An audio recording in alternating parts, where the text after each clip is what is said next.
कि अगर पूरे देश में वर्मा से लेके काबुल कंधार तक अगर खुदाई हो जाए तो पता लगेगा पूरा देश बौद्ध में, पूरे देश में बौद्ध विहार हैं। बौद्ध विहारों को तोड़ के बौद्ध भिक्षुओं की हत्याएं करा के पुष्यमित्र शुंग के शासनकाल में और बाकी चीज़ें खड़ी की गई हैं।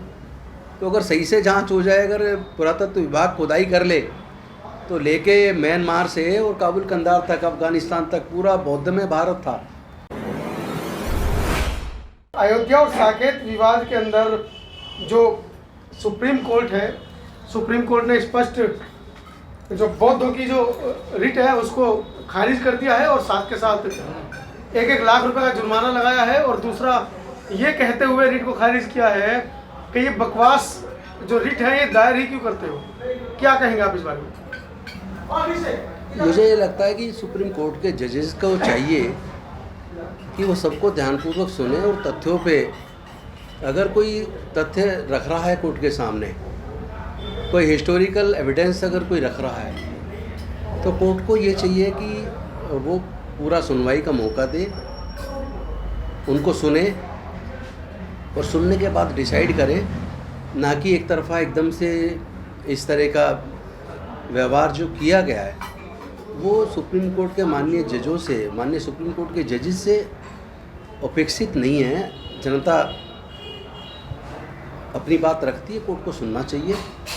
हम भी समझते हैं कि माननीय सुप्रीम कोर्ट के पास समय कम होता है, काम पूरे देश के अंदर से केसेस उनके पास आते हैं, लेकिन अगर कोई तथ्य, हिस्टोरिकल फैक्ट्स उनके सामने रखे जा रहे हैं, निर्णय तो उनको लेना है, कानून के हिसाब से लेना है, कोई दूसरा प्रभावित नहीं कर सकता।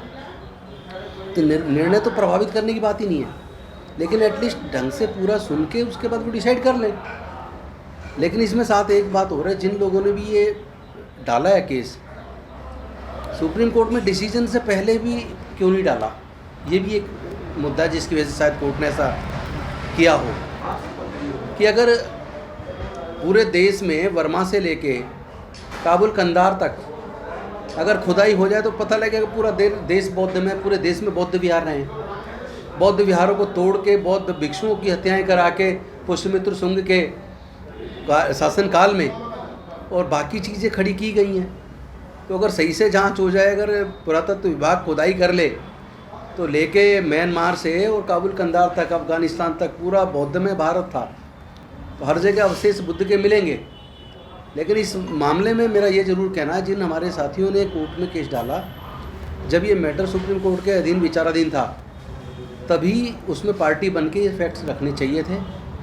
लेकिन हो सकता है कि अब जब मंदिर की बनाने की प्रक्रिया चल रही है, उस बीच जब समतल करने की कोशिश की गई तब प्रमाण निकले हैं, तो नए फैक्ट अगर आए हैं उनको लेके अगर कोर्ट के सामने रखा गया है तो कोर्ट को चाहिए था कि उनको भी सुनना चाहिए था और सुन के उसके बाद जो कानूनी, जो भी उनको उचित लगता कानून के हिसाब से वो फैसला करना चाहिए। चलिए, ये बात तो ठीक है कि सुप्रीम कोर्ट को फैक्ट्स सुनने चाहिए था। सुप्रीम कोर्ट ने यहीं तक नहीं रुके हैं। सुप्रीम कोर्ट से यहाँ तक ये आदेश आया है कि जो पार्टी हैं या जो बौद्ध समाज के जो लोग हैं जिन्होंने रिट डाली थी, उनके ऊपर सुप्रीम कोर्ट की टिप्पणी है कि इनको विदेशी फंडिंग हो रही है। ये आरोप लगाया है सीधा सीधा। सुप्रीम कोर्ट को तो शोभा नहीं देता इस तरह के आरोप लगाना। अगर कोई सुप्रीम कोर्ट के जजेस के बारे में कोई इस तरह के कहने लगे कि पक्षपातपूर्ण निर्णय दे रहे हैं तो फिर कितना बुरा लगेगा, पूरे देश को बुरा लगेगा। इस तरह की टिप्पणी करने से सुप्रीम कोर्ट को बचना चाहिए। अगर उनको लगता है तो जांच का आदेश कर दे।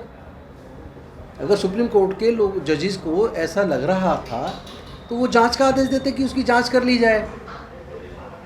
लेकिन इस तरह के आरोप बिना सोचे समझे, बिना तथ्यों के ऊपर लगाना, एक तरह से पार्टी बन जाना है। कोर्ट को नहीं मतलब शोभा देता, उससे बचना चाहिए। कोर्ट को अगर कहीं लगता है कि कोई विदेशी कोई फंडिंग हो रही है, कुछ गलत दबाव में डाला है, तो वो अपने लेवल पे जांच करा ले। स्वतंत्र है, सारी एजेंसीज उसके माननीय सुप्रीम कोर्ट के सारे पे जांच करने को तैयार है। लेकिन इस तरह का आरोप लगा देना सीधा किसी भी संस्था पे या किसी भी धर्म के मानने वाले लोगों पे, इससे बचना चाहिए। धार्मिक जो मुद्दे होते हैं उसमें तो कोर्ट की नज़र में तो सभी धर्म बराबर हैं, सभी जाति बराबर है, तो मुझे नहीं लगता कि ये उचित है।